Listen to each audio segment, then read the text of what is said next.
Finally તમે જે વસ્તુની રાહ જોઈને બેઠા હતા એટલે કે ઇમ્પ્રુવમેન્ટ એક્ઝામનું ટાઈમ ટેબલ, જે આપણે આજ પહેલા ઘણા બધા વિડીયોમાં જણાવ્યું હતું કે તમે લોકો કહેતા હતા કે સર 16 તારીખથી ઇમ્પ્રુવમેન્ટ એક્ઝામ ચાલુ થશે, પણ આપણે તમને કહેતા હતા કે 20 થી 25 વચ્ચે જ તમારી ઇમ્પ્રુવમેન્ટ એક્ઝામ ચાલુ થશે. તો ફાઇનલી ગુજરાત બોર્ડ દ્વારા પરિપત્ર આવી ગયો છે કે ઇમ્પ્રુવમેન્ટ એક્ઝામનું આ ટાઈમ ટેબલ છે. આજના વિડીયોની અંદર હું તમને ટાઈમ ટેબલ બતાવવાનો છું અને આ ટાઈમ ટેબલ પ્રમાણે તમારે કેવી રીતે મહેનત કરવાની છે એના માટેનો લાઈવ સેશન પણ આપણે આવતીકાલે આપણી યુટ્યુબ ચેનલ પર લેવાના છીએ. તો ટાઈમ ટેબલ પહેલા તમે ધ્યાનથી સમજી લેજો. યસ દોસ્તો, મારું નામ છે પ્રિયેશ પટેલ. આપ સર્વેનું ખૂબ ખૂબ હાર્દિક સ્વાગત છે પ્રિયસર વિદ્યાપીઠ પ્લેટફોર્મની ઉપર. સૌથી પહેલા ચેનલ પર નવા હોય તો સબસ્ક્રાઇબ કરીને બેલ નોટિફિકેશન પ્રેસ કરી દો અને ઇમ્પ્રુવમેન્ટ એક્ઝામના આઈએમપી નો વિડીયો આવતીકાલે આવવાનો છે જે તમને ફ્રી ઓફ કોસ્ટ મળવાના છે. તો ચેનલ પર જોડાયેલા જ રહેજો. ડિસ્ક્રિપ્શનમાં વોટ્સએપ ગ્રુપની લિંક છે. એક પણ ગ્રુપમાં ના જોડાયા હોય તો જ વોટ્સએપ ગ્રુપમાં તમે જોડાજો. અને હજુ પણ તમારી ઈચ્છા છે કે ઇમ્પ્રુવમેન્ટ બેચમાં જોડાવવું છે ઓનલાઈન અથવા તો ઓફલાઈન, તો તમે એના માટેનો પણ એક વિડીયો ડિસ્ક્રિપ્શનમાં મૂક્યો છે, એના પર તમે વિડીયો જોઈ લો, ફીસ જાણી લો અને અમારો કોન્ટેક્ટ કરશો તો હજી પણ 1 મહિના જેટલા સમયગાળામાં તમે સરસ મજાનું રિઝલ્ટ લાવી શકો છો. હવે આપણે વાત કરીશું, અહીંયા લખેલું છે કે ધોરણ 12 વિજ્ઞાન પ્રવાહ, સામાન્ય પ્રવાહ ના ઇમ્પ્રુવમેન્ટ એક્ઝામનું જે પૂરક પરીક્ષા છે એની અખબારી યાદી. તો ધોરણ 10, ધોરણ 12 HSC વિજ્ઞાન પ્રવાહ, સામાન્ય પ્રવાહ બધાનું ટાઈમ ટેબલ આવી ગયું છે. 23 થી તમારી એક્ઝામિનેશન ચાલુ થાય છે અને 3-7 સુધી તમારી એક્ઝામિનેશન અહીંયા ચાલવાની છે, જેની તમારે નોંધ લેવાની છે. હવે સૌથી પહેલા આ જે ટાઈમ ટેબલ છે ધોરણ 10 ના વિદ્યાર્થીઓ માટેનું છે. તો ધોરણ 10 ના વિદ્યાર્થીઓ જોઈ લેજો. 23 તારીખે, 24 તારીખે, 25, 26, 28 ને 30 તમારા કયા દિવસે કયા પેપર છે એ તમે ખાસ જોઈ લેજો. વિડીયો આપણે વધારે લાંબો નથી કરવો કેમ કે અત્યારે 1-1 મિનિટ તમારી અહીંયા ઇમ્પોર્ટન્ટ છે. તો સૌથી પહેલા ધોરણ 10 ના વિદ્યાર્થીઓ તમારો જે સબ્જેક્ટ આવતો હોય એ તમારે જોઈ લેવાનું છે.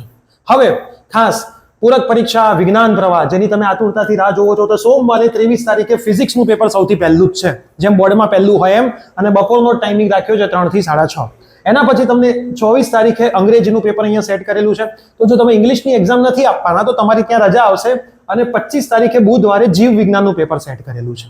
તો તમે જો જીવ વિજ્ઞાન આપવાના છો અથવા જીવ વિજ્ઞાન તમારે નથી, સીધું મેથ્સ છે, તો તમને 24 અને 25 2 દિવસની રજા મળશે. 26 તારીખે મેથ્સ છે. તમારું સીધું ફિઝિક્સ અને કેમિસ્ટ્રી છે તો 23 તારીખ પછી 24, 25, 26 અને 27 એમ 4 દિવસની રજા પછી તમારું રસાયણ વિજ્ઞાન છે. તો ઘણા બધા વિદ્યાર્થીઓને ફક્ત ફિઝિક્સ અને કેમિસ્ટ્રી જ હોય છે. તો બોર્ડે પણ વિદ્યાર્થીઓના હિતમાં નિર્ણય લઈને કેમિસ્ટ્રીનું પેપર થોડું પાછળ સેટ કર્યું છે. બોર્ડની પરીક્ષા જોશો તો પહેલા ફિઝિક્સ હોય, પછી કેમિસ્ટ્રી હોય, પછી બાયો અને પછી મેથ્સ હોય. પણ થોડું બોર્ડે વિચાર્યું કે બાયો અને મેથ્સમાં આપવાવાળા વિદ્યાર્થીઓ ઓછા હોય તો આપણે એવું કરીએ, ફિઝિક્સ અને કેમિસ્ટ્રીનું સેટિંગ કરીએ. તો તમને કેમિસ્ટ્રીમાં પણ સરસ મજાની રજા અહીંયા પ્રોવાઈડ કરવામાં આવી છે. એના પછી સોમવાર જે છેલ્લો છે, તો સોમવારે તો આઈ થિંક તમારું કોઈ પેપર નથી, જે સંસ્કૃત વાળા હોય એમનું પેપર છે, અને સોમવારે કોમ્પ્યુટરનું પણ પેપર છે.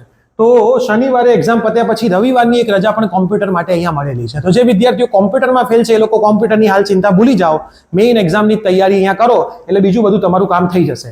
પેપર પેટર્ન કેવી રીતે છે? 50 MCQ છે, 50 બી સેક્શન છે. MCQ માટે તમને 60 મિનિટ એટલે 1 કલાક મળશે. લખેલું છે કે 3 થી 3:15 નો સમય તમને OMR ની વિગત ભરવા માટે આપશે.